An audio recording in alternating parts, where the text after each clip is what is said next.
South ఇండియాలోనే biggest sorry store మన Varahi silks మన విజయవాడ ఎంజీ రోడ్లో ప్రారంభం. నమస్కారం, వెల్కమ్ టు ఐ డ్రీమ్. నేను మీ సంగీత. ఒక మైనర్ బాలికను లైంగికంగా వాడుకొని తను ప్రెగ్నెంట్ అయిన తర్వాత బలవంతం చేసి ఆ ప్రెగ్నెన్సీ తీసుకోవాలని చెప్పేసి ఒత్తిడి చేయడంతో ఆ అమ్మాయి సూసైడ్ అటెంప్ట్ చేసింది. ఎక్కడ? ఈ మధురా నగర్లో. వెంటనే ఇమీడియట్గా చూసిన వారు పోలీసులకు ఇన్ఫర్మేషన్ ఇవ్వడంతో పోలీసులు వచ్చేసి అక్కడ వెంటనే అమ్మాయిని తీసుకెళ్లి కాపాడము అదంతా జరిగిపోయింది. ఇక్కడ 0 FIR అనేది ఫైల్ చేశారు. ఎందుకు 0 FIR చేశారు అంటే బేసిక్గా ఆ మైనర్ బాలిక యొక్క ప్లేస్ వచ్చేసి జగద్గిరిగుట్ట. సో కాబట్టి అక్కడి పోలీస్ స్టేషన్ పరిధిలోనే వస్తుంది కాబట్టి ఈ కేసు దానికోసం అని చెప్పేసి ఈ కేసుని అక్కడికి ట్రాన్స్ఫర్ చేయడానికి కోసం అని చెప్పేసి ఇక్కడ FIR అనేది నెంబర్ వేయరు. 0 కిందనే దానికి అసెస్ చేస్తారు. ఆ స్టేషన్కి అక్కడికి ఫార్వర్డ్ చేసిన తర్వాత ఆ కేసు అప్పుడు అక్కడ నెంబరింగ్ తోటి అది ఫైల్ అవ్వడం అనేది జరుగుతుంది. అయితే ఇక్కడ మనం మైనర్ బాలిక విషయంలోకి వస్తే ఆ పాపకు కొన్ని రోజుల పాటు కూడా ఎవరైతే ఈ అబ్బాయి ఉన్నాడో ఆ అబ్బాయి మాయ మాటలు చెప్పేసి అన్ని ప్రలోభాలకు గురి చేసేసి వీడియోస్ చూపించేసి ఫొటోస్ చూపించేసి తర్వాత నెక్స్ట్ ఒంటరిగా తీసుకెళ్ళి చాలాసార్లు ఆ అమ్మాయితో కలవడం జరిగిన తర్వాత కొన్ని రోజుల నుంచి కూడా అనారోగ్యంగా ఉంది, నాకు అసలు సరిగ్గా ఉండట్లేదు నాకు అదని చెప్పిన తర్వాత ఆ పాప యొక్క ప్రవర్తన అదంతా చూసిన తర్వాత హాస్పిటల్కి తీసుకెళ్తే ప్రెగ్నెంట్ అని చెప్పేసి తెలిసింది. అది ఇక్కడికి మధురా నగర్ హాస్పిటల్స్ దగ్గరికి తీసుకురావడం జరిగింది. అయితే ప్రెగ్నెంట్ అని తెలిసిన తర్వాత డాక్టర్స్ కూడా చెప్పారు, ఏంటి ఇంత చిన్న పాపను మీరు ఎట్లా ప్రెగ్నెంట్ అయిపోయింది అదని చెప్పేసారంటే మీరిద్దరు ఎవరు, నేను పోలీసులకు ఇన్ఫర్మేషన్ ఇస్తాను అంటే లేదండి అని చెప్పేసి వాళ్ళు పెట్టకుండా అసలు ఏం ఇన్ఫర్మేషన్ ఇవ్వకుండా వెళ్ళిపోవడం జరిగిన తర్వాత బయటికి వెళ్ళిన తర్వాత అతను ఏం చేశాడు అంటే చాలా బలవంతం చేశాడు.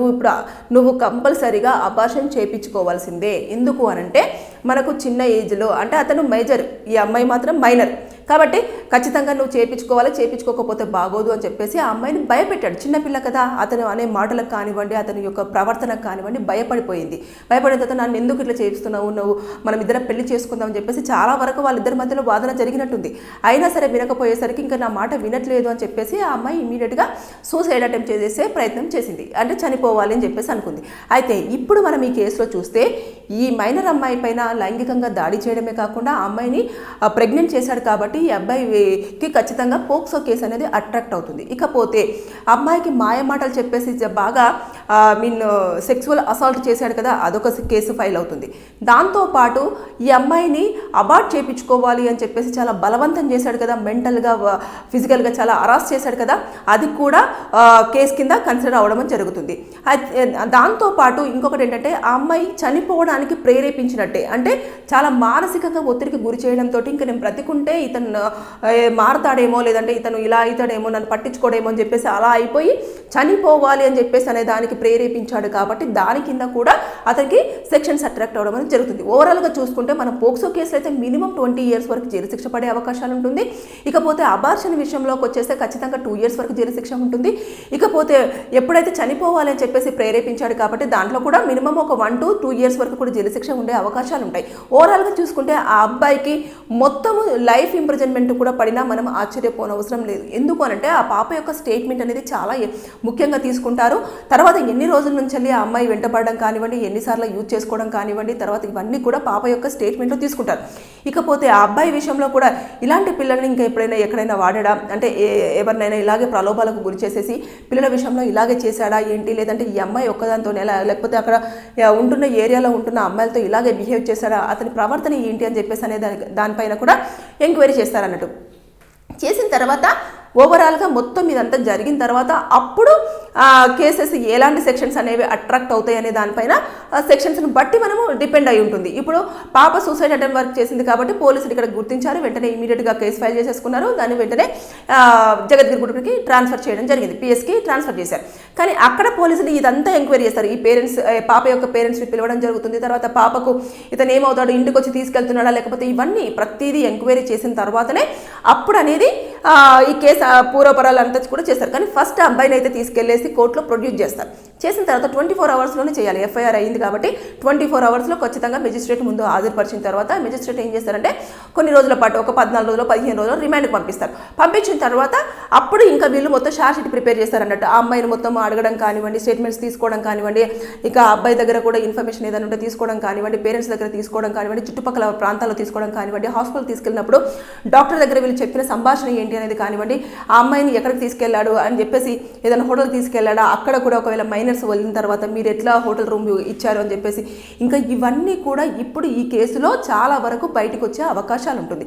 వచ్చిన తర్వాత అప్పుడు నేను చెప్పినట్టుగా కూడా కేసులు అట్రాక్ట్ అయితే ఇంకా ఎక్కువైనా కూడా మనం ఆశ్చర్యపోని అవసరం లేదు. అయిన తర్వాత అప్పుడు అతనికి శిక్ష అనేది ఖరారు చేయడం అనేది జరుగుతుంది. అయితే నవేడేస్లో పేరెంట్స్ అనేది పిల్లల విషయంలో చాలా జాగ్రత్తగా ఉండాలని చెప్పేసి నేను ప్రతి వీడియోలో కూడా చెప్పడం జరుగుతుంది. ఎందుకు అనంటే ఎక్కువగా పిల్లలు మైనర్స్ని టార్గెట్ చేస్తున్నారు. ఎందుకు అనంటే మైనర్స్ ఏం చెప్పినా సరే వింటారు అనేది ఎవరైతే కొంచెం ఈ సెక్సువల్ అసాల్ట్ చేస్తారో వారికి చాలా అవగాహన ఉంటుంది అన్నట్టు. అంటే ఇప్పుడు ఏజ్ చాలా చిన్నది కాబట్టి వీళ్ళు ఎంత రూడ్గా బిహేవ్ చేసినా కూడా వీళ్ళు దాన్ని ప్రేమగానే అనుకుంటారు. ఎంత కొట్టినా సరే అది ప్రేమగానే భావిస్తారు. తర్వాత ఎంత గట్టిగా అరిచినా సరే లైట్ తీసుకుంటారు అన్నట్టు. మళ్ళీ ఒక చాక్లెటో లేదంటే ఒక గిఫ్టో లేదంటే ఒక సినిమానో లేదు అంటే ఐస్ క్రీమో కొనిచ్చారంటే కూల్ అయిపోతారు పిల్లలు. అందుకోసం అని చెప్పేసి ఎక్కువగా మేజర్స్ అబ్బాయిలు ఎవరైతే ఉంటారో మినిమం ఒక 20 ఎబో ఉన్న వాళ్ళందరూ కూడా టార్గెట్ చేసేది మైనర్ అమ్మాయిలను మాత్రమే.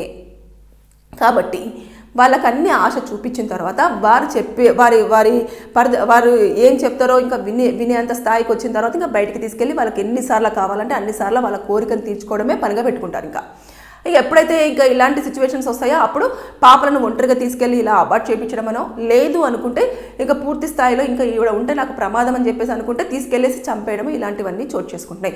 పిల్లల్ని ఎలా టార్గెట్ చేస్తారు అని అంటే వాళ్ళు ఇంట్లో భార్యాభర్తల మధ్య సఖ్యత లేకపోవడం, అంటే భార్య భర్తకు చెప్పినప్పుడు సరిగ్గా వినకపోవడము, భర్త భార్యకు చెప్పినప్పుడు వినకపోవడం, వాళ్ళిద్దరు ఘర్షణ పడడం, బయట నుంచి రాగానే గొడవలు, చికాకుగా ఉండే ఫ్యామిలీస్ ఏవైతే ఉంటాయో పిల్లలు అప్పుడు ఏం చేస్తారంటే ఏదైనా పర్సనల్ విషయం షేర్ చేసుకుందామంటే పేరెంట్స్ సపోర్ట్ చేయరు, ఎంతసేపు అరుస్తూనే ఉంటారు. దానివల్ల ఏమవుతుందంటే వారికి వాళ్ళ విషయాలను షేర్ చేసుకునే ఒక తోడు కావాలి అని చెప్పేసి ఎతుకుతూ ఉంటారు. అంటే పిల్లలు దగ్గర ఉన్న పిల్లలు కానివ్వండి, తర్వాత నెక్స్ట్ లేకపోతే ఇలాంటి వాళ్ళు అప్పుడు ఏం చేస్తారంటే ఎక్కువగా చూస్తారన్నట్టు ఈ అమ్మాయి ఇంట్లో సరిగ్గా హ్యాపీగా ఉండలేకపోతుంది కాబట్టి మనం మాట్లాడాలని చెప్పేసి వాళ్ళు ట్రాప్ చేస్తారు.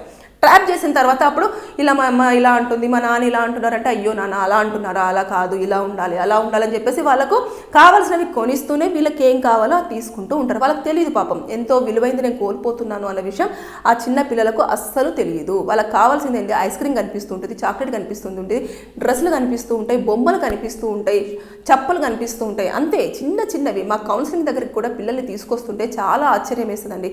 హాస్టల్స్లో ఉన్న వాళ్ళు అయితే చాలా భరిస్తున్నారు ఇలాంటివి. గురుకులాలలో చాలా రీసెంట్గా కూడా మహబూబ్ నగర్ దగ్గర కూడా ఒకటి జరిగింది. దాంట్లో కూడా లేడీ విద్యార్థి 10th క్లాస్ స్టూడెంట్ పైన కూడా ఇలా లైంగికంగా వీడియోస్ చూపించేసి ఫోన్ వీడియోస్ చూపించేసి పిల్లల్ని ఇలా చేస్తే బాగుంటుంది, ఇలా అయితే బాగుంటుందని చెప్పేసి చాలా వరకు దారుణంగా చేస్తున్నారు. కాబట్టి నేను చెప్పేది ఏంటంటే ప్రతి వీడియోలో కూడా నేను తల్లిదండ్రులకు ప్రతిదీ చెప్తూనే ఉన్నాను. అదేవిధంగా చుట్టుపక్కల ఉన్న వాళ్ళ విషయంలో కూడా జాగ్రత్తలు వహించాలి.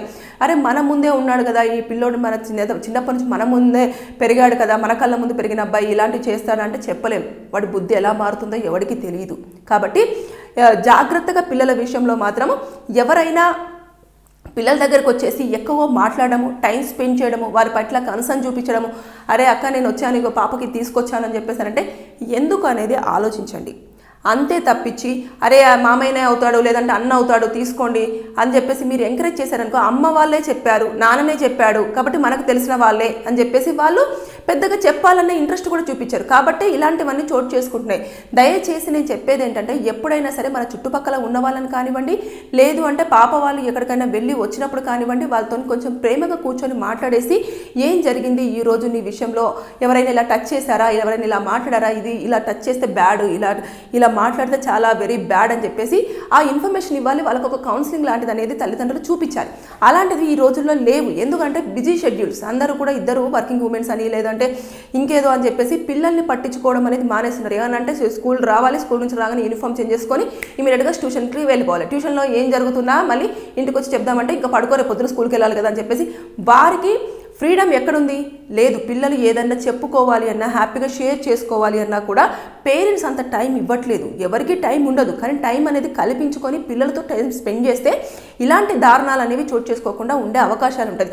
అదే మనం నమ్మి ఇలా వదిలేసామనుకోండి, ఇప్పుడు ఈ మైనర్ అమ్మాయికి ఇప్పుడు ప్రెగ్నెంట్, అసలు ఆ అమ్మకి ఏమీ తెలియదు. అలాంటిది ఆ సిచ్యువేషన్లో ఒక్కసారి ఆలోచించండి ఎలా ఉంటుంది, ఎంత దారుణంగా ఉంటుంది. ఎన్నిసార్లు ఆ అమ్మాయి అవస్థలు పడి ఉంటుంది, వాడు ఎన్నిసార్లు కొట్టుంటాడు, ఎన్నిసార్లు తిట్టుంటాడు, ఎన్నిసార్లు ఆ బాధలు భరించుంటుంది. కానీ ఒక్కసారి కూడా ఇన్ని రోజులలో కూడా ప్రెగ్నెంట్ అయ్యేంత వరకు తల్లిదండ్రులతో షేర్ చేసుకోలేకపోయింది అంటే ఇంట్లో సిచ్యువేషన్ ఏ విధంగా ఉంటుంటుంది అంటారు? కాబట్టి ఎప్పుడైనా సరే పిల్లలకు పేరెంట్స్ ఫ్రెండ్లీ నేచర్ తోటే ఉండాలి, ఫ్రెండ్లీగా ఉండాలి. అంటే పేరెంట్స్ ఎలా ఉండాలంటే ఈరోజు స్కూల్లో ఏం జరిగిందని మనం అడగక ముందే పిల్లలే చెప్పేలాగా చుట్టుపక్కల ఏం జరిగింది, ఎవరైనా బయట మాట్లాడినప్పుడు ఎలాంటి మాటలు మాట్లాడారు వాళ్ళతో అనేది తల్లిదండ్రులతో షేర్ చేసుకోవాలంటే అంత ఫ్రీడమ్ ఇవ్వాలి మనం. అప్పుడు ఇస్తేనే పిల్లలు షేర్ చేసుకోవడానికి ఉంటుంది. ఇలాంటి అనర్థాలు చోటు చేసుకోకుండా పిల్లలు సేఫ్గా ఉండే ఛాన్సెస్ కూడా ఉంటుంది. కాబట్టి నవే డేస్లో మాత్రం డేస్ అస్సలు బాగాలేవు. దయచేసి నేను చెప్పేది ఏంటంటే పిల్లల విషయంలో జాగ్రత్తగా ఉండండి. ముఖ్యంగా మైనర్స్ విషయంలో మాత్రం అమ్మాయిలు ఒంటరిగా వెళ్తున్నారు అంటే ఖచ్చితంగా ఏదో ఒకటి కామాంధుని కళ్ళు పడుతూనే ఉన్నాయి. ఆ అమ్మాయిని ఏ విధంగానైనా ట్రాప్ చేసేసి వారికి నచ్చింది ఇచ్చేసి వారికి కావాల్సిన కోరికను తీర్చుకోవడం అనేది జరుగుతుంది. కాబట్టి అలర్ట్గా ఉండండి. అలర్ట్గా లేకపోతే మనము చాలా విలువైన పిల్లల్ని కోల్పోయే అవకాశాలు ఉండే అవకాశం ఉంది. కాబట్టి దయచేసి be alert, be careful. Thank you. And for more videos, Please subscribe to iDream. Please subscribe to iDream. Please subscribe iDream. And please subscribe to iDream. For more videos, subscribe to iDream. please like, share and subscribe to the channel. Congratulations, iDream. Subscribe to iDream. Subscribe to iDream. So subscribe to iDream Media.